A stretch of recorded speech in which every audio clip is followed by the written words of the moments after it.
This is the Israel Museum.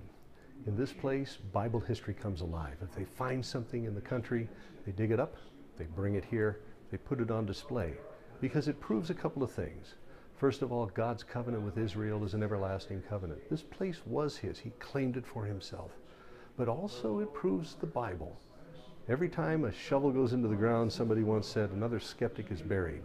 And in this place, it's amazing in this particular room. Right behind me over here, which you can barely see on display, is a little object in that glass case, which is an iron nail going through the heel bone of a poor man whose name was Yohanan ben McCarl. He was between 26 and 28 years old. He was in good health, and whatever he did, it must have been really bad because they crucified him.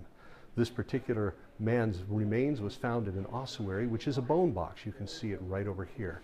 And that was the box in which his bones were placed. And when they found this, and that back in 1968 here in Jerusalem, they suddenly found the only forensic remains of an actual crucified man. And then they examined him, and they figure, well, Jesus was probably crucified in a similar manner. Not the same, of course, but using nails for sure. You go a little further on, and over here behind me, you can find this large stone that is standing right over here. This is also a very, very important biblical artifact because it's a dedication stone that was found at Caesarea Maritimus. In this particular stone, it happens to mention outside the Bible for the first time a man whose name was Pontius Pilate, who by the critics was called a legend. They said the timing was all wrong for him being in Judea if he was real, and yet here's this dedication plaque found in Caesarea to Tiberius Caesar, and Pontius Pilate's name is on this particular stone. You can see it right there. And then, right next to him, you have this ossuary down here.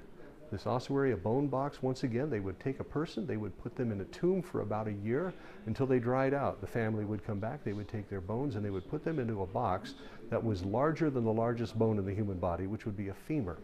This particular box here, very ornately designed, as you can see.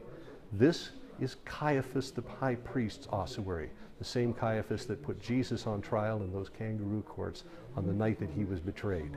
This is Caiaphas's ossuary. And further down, as you walk through the museum, and we go through all of these antiquities, and you finally come over to this place here, and you have this huge sarcophagus over here, which has been pieced back together again.